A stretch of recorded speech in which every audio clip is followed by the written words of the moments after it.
നമ്മുടെ യാത്ര പോളണ്ടിലേക്ക് എത്തിയിരിക്കുകയാണ്. ചെക്ക് റിപ്പബ്ലിക്കിൽ നിന്നും നമ്മൾ യാത്ര തിരിച്ച് പോളണ്ടിൻ്റെ ബോർഡറിങ് ഒരു മെയിൻ ഏരിയ ആയിട്ടുള്ള ക്രാക്കോയിലാണ് നമ്മൾ വന്നിട്ടുള്ളത്.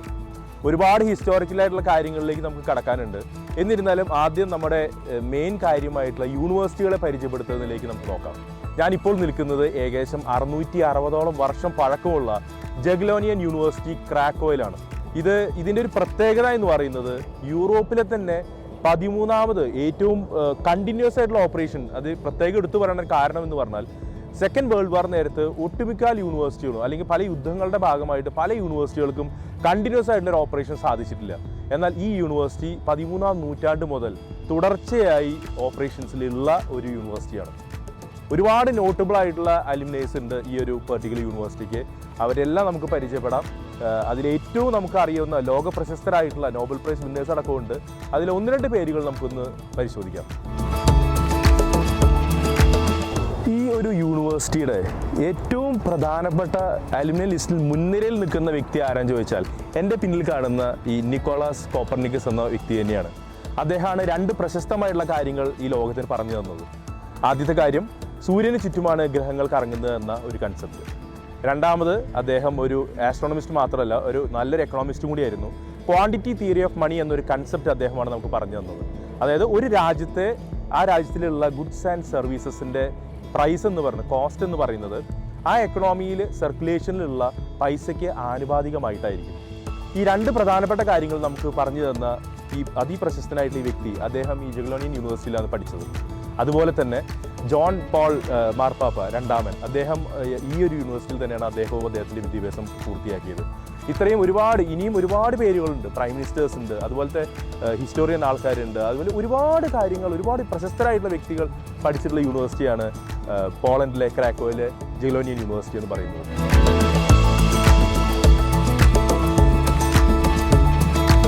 യു ക്യാൻ ഫ്ലൈ എന്ന ഈ പ്രോഗ്രാം എയർ ചെയ്തു മുതൽ നമ്മൾ ഒരുപാട് യൂണിവേഴ്സിറ്റീസ് കാണുന്നുണ്ട്, 300 വർഷവും 500 വർഷവും ഒക്കെ പഴക്കമുള്ളത്. അപ്പോൾ കുട്ടികൾ മെസ്സേജ് അയക്കാറുണ്ട്, എനിക്ക് പാരൻസ് വിളിക്കാറുണ്ട്. അപ്പോൾ അതിൽ പറയുന്ന ഒരു കൺസേൺ, ഇത്രയും ഭയങ്കര യൂണിവേഴ്സിറ്റിയിൽ അഡ്മിഷൻ മേടിക്കാൻ ബുദ്ധിമുട്ടല്ലേ, അപ്പോൾ ഇതല്ലാത്ത കുറച്ച് യൂണിവേഴ്സിറ്റി കൂടെ പരിചയപ്പെടുത്തണം എന്ന് പറഞ്ഞു. അതൊരു തെറ്റിദ്ധാരണയാണ്. ഞാൻ യൂറോപ്പിൽ പഠിക്കാൻ വരുന്ന കുട്ടികളുടെ ഒരു ഗോൾഡ് മൈൻ പറഞ്ഞു തരാം. ഇവിടെ ഇറാസ്മസ് എക്സ്ചേഞ്ച് പ്രോഗ്രാം എന്ന് പറയുന്ന ഒരു പ്രോഗ്രാമുണ്ട്. അതായത് നിങ്ങൾക്ക് ഒരുപാട് നല്ല യൂണിവേഴ്സിറ്റിയിൽ അഡ്മിഷൻ കിട്ടിയില്ലെങ്കിൽ തന്നെയും നിങ്ങളുടെ ആദ്യത്തെ വർഷത്തെ പഠനം, മാസ്റ്റേഴ്സിന് വരുമ്പോൾ ആദ്യത്തെ വർഷത്തിൻ്റെ പഠനത്തിന് ശേഷം നിങ്ങൾ നന്നായി പഠിക്കുന്ന ഒരു വ്യക്തിയാണെങ്കിൽ, അത് ഇറാസ്മസിൽ എക്സ്ചേഞ്ച് പ്രോഗ്രാമിൽ ലിസ്റ്റ് ചെയ്തിട്ടുള്ള യൂണിവേഴ്സിറ്റി ആണെങ്കിൽ അവരുടെ പാർട്ട്ണർ ഓർഗനൈസേഷൻ മറ്റ് യൂറോപ്യൻ രാജ്യങ്ങളുണ്ടായിരിക്കും. അവരുടെ റാങ്കിങ് ചിലപ്പോൾ ഒരുപാട് വളരെ ഹയർ ആയിട്ടുള്ള റാങ്കിങ്ങുള്ള യൂണിവേഴ്സിറ്റീസും അതിൽ ഭാഗമായിരിക്കും. അങ്ങനെയെങ്കിൽ നിങ്ങളുടെ 2ാമത്തെ വർഷം നിങ്ങൾ ആ രാജ്യത്ത് പോയി അത്രയും ഞാനിപ്പോൾ പരിചയപ്പെടുത്തിയ യൂണിവേഴ്സിറ്റിയിൽ ലിസ്റ്റ് ചെയ്തിട്ടുള്ളതിൽ പോയി പഠിക്കാനുള്ള അവസരം നിങ്ങൾക്ക് കിട്ടും.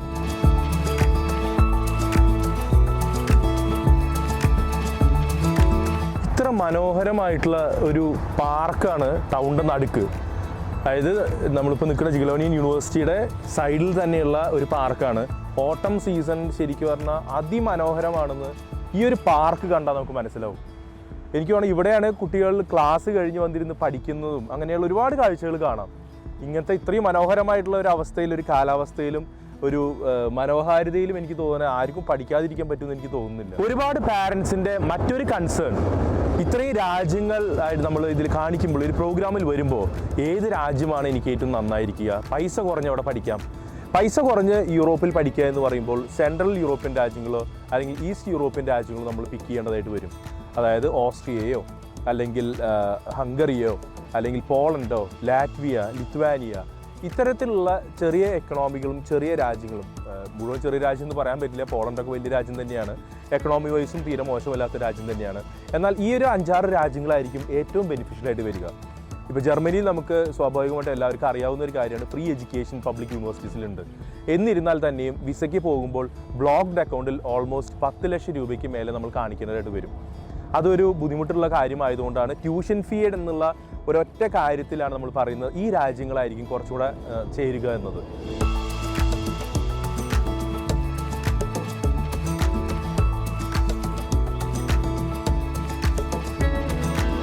U can fly with Dileep Radhakrishnan എന്ന പ്രോഗ്രാം നമുക്കറിയാം, പല യൂറോപ്യൻ രാജ്യങ്ങളിലെയും വളരെ നല്ല യൂണിവേഴ്സിറ്റികളെ പരിചയപ്പെടുത്തി തരുന്നൊരു പ്രോഗ്രാമാണ്. എന്നിരുന്നാലും ഇവിടെ കാണുന്ന യാത്രയുടെ ഭാഗമായി കാണുന്ന ഒരുപാട് ഹിസ്റ്റോറിക്കലായിട്ടുള്ള ചരിത്ര പ്രാധാന്യമുള്ള കാര്യങ്ങൾ അത് നമുക്ക് ഒരുമിച്ച് കാണണം, നിങ്ങൾ എല്ലാവരും കാണിക്കണമെന്ന ആഗ്രഹം കൊണ്ടാണ് ഇന്ന് ഒരു സ്ഥലത്ത് വന്നിട്ടുള്ളത്. ഒരുപാട് തവണ ആലോചിച്ചു ഈ ഒരു വിഷ്വൽ ഷൂട്ട് ചെയ്യണോ എന്നുള്ളത്. ഇത് ഹിറ്റ്ലറിൻ്റെ ഏറ്റവും വലിയ കോൺസെൻട്രേഷൻ ക്യാമ്പ്, അതായത് ലക്ഷക്കണക്കിന് ജൂതന്മാരെ കൊന്നൊടുക്കിയിട്ടുള്ള ഒരു കോൺസെൻട്രേഷൻ ക്യാമ്പിലേക്കാണ് നമ്മൾ വന്നിട്ടുള്ളത്. ക്രാക്കോയിൽ നിന്ന് ഏകദേശം 1 മണിക്കൂറോളം യാത്ര ചെയ്തിട്ടാണ് നമ്മൾ ഇവിടേക്ക് വന്നിട്ടുള്ളത്. വളരെ വേദനാജനകമായിട്ടുള്ള പല കാഴ്ചകളും നമുക്ക് ഓർമ്മ വന്നേക്കാം അത് കാണുമ്പോൾ. എന്തായാലും നമുക്ക് അതിൻ്റെ വിഷ്വലിലേക്ക് പോകാം.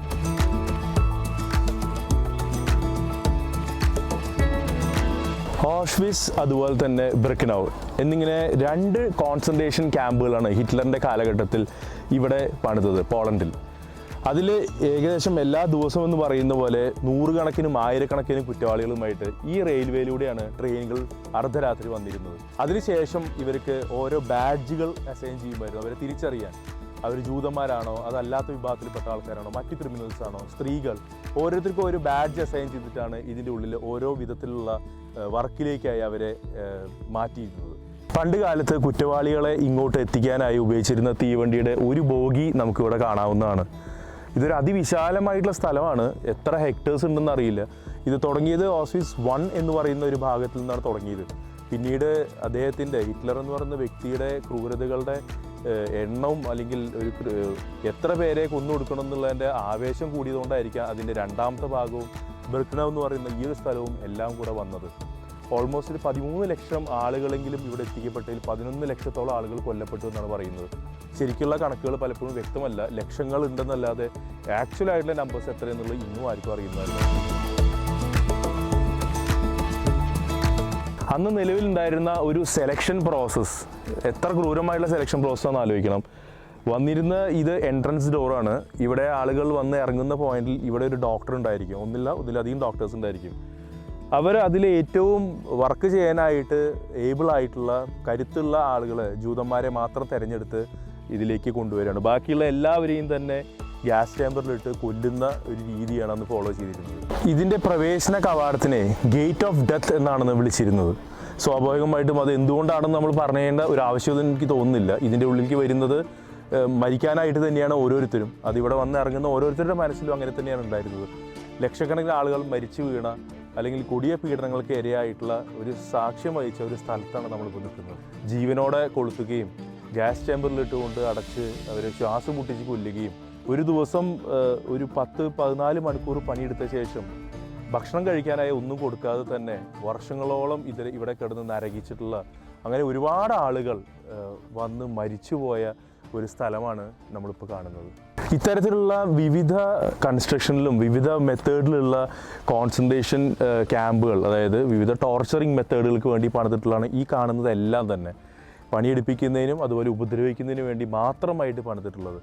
അതിൻ്റെ ഒരുപാട് നമ്മളെ മനസ്സലിയിപ്പിക്കുന്ന ഒരുപാട് അനുഭവങ്ങൾ അല്ലെങ്കിൽ അതിലത്തെ മെത്തേഡുകൾ ഇവിടെ പറഞ്ഞു തരികയുണ്ടായി ഇവിടുത്തെ ഗൈഡും എല്ലാം തന്നെ. പക്ഷെ അതൊന്നും തന്നെ പറയാനായിട്ട് പോലും തോന്നുന്നില്ല. അത്രയ്ക്ക് ഓർക്കാൻ കൂടെ വയ്യാത്ത അനുഭവങ്ങളാണ് ഈ ഒരു സ്ഥലം കണ്ട് നമ്മൾ മടങ്ങുമ്പോൾ മനസ്സിലുള്ളത്.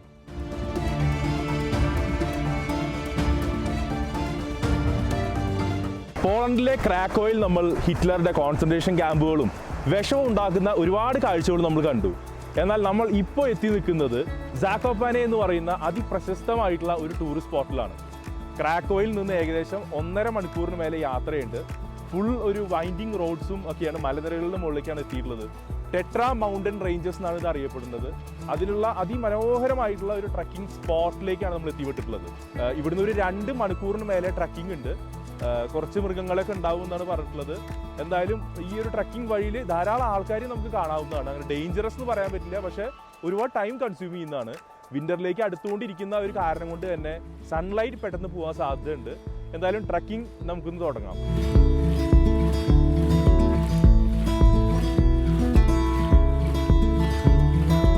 അങ്ങനെ നമ്മുടെ ട്രക്കിംഗ് ആരംഭിച്ചിരിക്കുകയാണ്. ഇതിൻ്റെ മുകളിൽ എത്തിയിട്ടുള്ള കാഴ്ച എന്തായിരിക്കും, എത്ര ബ്യൂട്ടിഫുൾ ആയിരിക്കും എന്നുള്ളത് അറിയാനുള്ള നല്ലൊരു ആകാംക്ഷയുണ്ട്. എന്തായാലും നോക്കാം.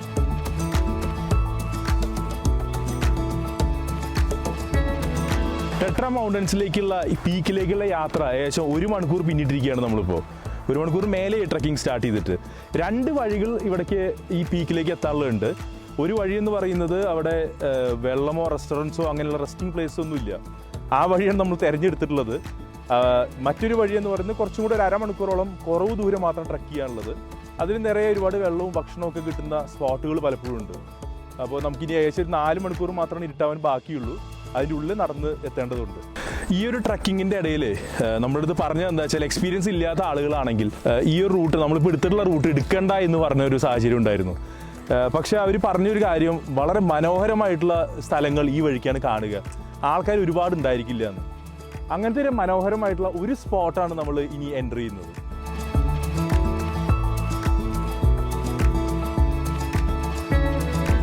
നമ്മളെ എടുത്തുകൊണ്ട് പോകുന്ന കാറ്റാണ്.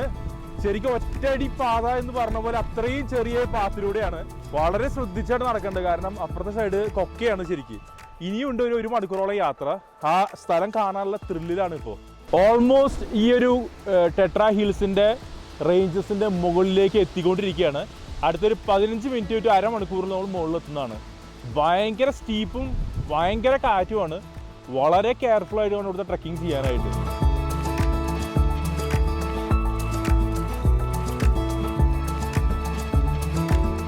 അങ്ങനെ 3.5 മണിക്കൂർ ട്രക്ക് ചെയ്തിട്ടാണ് നമ്മൾ ടെട്രാസ് മൗണ്ടൻ റേഞ്ചസിൻ്റെ മുകളിൽ എത്തിയിട്ടുള്ളത്. ഒരു ഭയങ്കര എക്സ്പീരിയൻസ് ആണ് ശരിക്കും പറഞ്ഞാൽ. ഇതിന് പിന്നിൽ നമുക്ക് കാണാം മഞ്ഞ് വീണ് കിടക്കുന്ന മലകളൊക്കെ തന്നെയായിട്ട്. ഇതിൻ്റെ പീക്ക് പോയിന്റിൽ എത്തി നമ്മൾ. ഒരു തുള്ളി വെള്ളം പോലും കുടിക്കാതെയാണ് ഇവിടേക്ക് എത്തിയിട്ടുള്ളത്. ഇനി നമ്മൾ തിരിച്ചിറങ്ങുന്നത് മറ്റൊരു റൂട്ട് വഴിയാണ്. ഓൾമോസ്റ്റ് സൺസെറ്റിന് നേരമായി തുടങ്ങി ഒരു 1.5 മണിക്കൂറിനുള്ളിൽ നമ്മൾ ഏറ്റവും താഴെ എത്തേണ്ടതായിട്ടുണ്ട്. പക്ഷേ ഭയങ്കര എക്സ്പീരിയൻസ് ആണ്. ഇതുപോലത്തെ ഒരുപാട് സ്ഥലങ്ങൾ നമ്മൾ എക്സ്പ്ലോർ ചെയ്യാത്തത് യൂറോപ്പിൻ്റെ ഒരുപാട് രാജ്യങ്ങളായിട്ടുണ്ട്. ഇവിടേക്ക് പഠിക്കാൻ വരുന്ന കുട്ടികൾക്ക് ഇതൊക്കെ തന്നെ ഭയങ്കരമായിട്ടുള്ള അനുഭവം തന്നെയാണ്. You can fly with Dileep Radhakrishnan എന്ന പ്രോഗ്രാം പബ്ലിക് യൂണിവേഴ്സിറ്റീസിനെ യൂറോപ്പിലുള്ള നിങ്ങൾക്ക് ഇൻട്രൊഡ്യൂസ് ചെയ്യാനുള്ള പ്രോഗ്രാം കൂടെ മാത്രമായിട്ട് കരുതരുത്. അതോടൊപ്പം തന്നെ നമ്മൾ പല പല കാരണങ്ങളാൽ, വളരെ ചെറിയ കാരണങ്ങളാൽ അതിമനോഹരങ്ങളായിട്ടുള്ള സ്ഥലങ്ങളും വളരെ നല്ല ആളുകളെയും ലാംഗ്വേജിൻ്റെ ബാരിയർ ഉണ്ടെന്നുള്ള തെറ്റിദ്ധാരണ കൊണ്ട് പലപ്പോഴും നമ്മൾ ഒരുപാട് ലക്ഷങ്ങൾ മുടക്കുകയും ഒരുപാട് ഓപ്ഷൻസ് നമ്മൾ കളയുകയും ചെയ്യും ജീവിതത്തിൽ നിന്ന്. ഇത്രയും ബ്യൂട്ടിഫുൾ ആയിട്ടുള്ള സ്ഥലങ്ങളും ഇത്രയും നല്ല ആളുകളും വളരെ എക്കണോമിക്കൽ രീതിയിൽ പഠിക്കാൻ പറ്റുന്ന ഒരുപാട് സ്ഥലങ്ങൾ യൂറോപ്പിലുണ്ട്. നമ്മുടെ ഇന്നത്തെ യാത്ര ജാക്കോബേനയിലേക്കുള്ള ഈ ഒരു ട്രക്കിങ്ങിന് വേണ്ടിയായിരുന്നു ഡെഡിക്കേറ്റ് ചെയ്തിട്ടുള്ളത്. നാളെ മുതൽ നമ്മൾ ഇനി യൂണിവേഴ്സിറ്റികളിലേക്ക്, വാസോ യൂണിവേഴ്സിറ്റി മുതൽ റോക്ലോ യൂണിവേഴ്സിറ്റി, ഒരുപാട് അതിപ്രശസ്തമായിട്ടുള്ള യൂണിവേഴ്സിറ്റീസ് പോളണ്ടിലുണ്ട്. അത് തേടിയുള്ള യാത്ര യു ക്യാൻ ഫ്ലൈ തുടരുന്നതാണ്.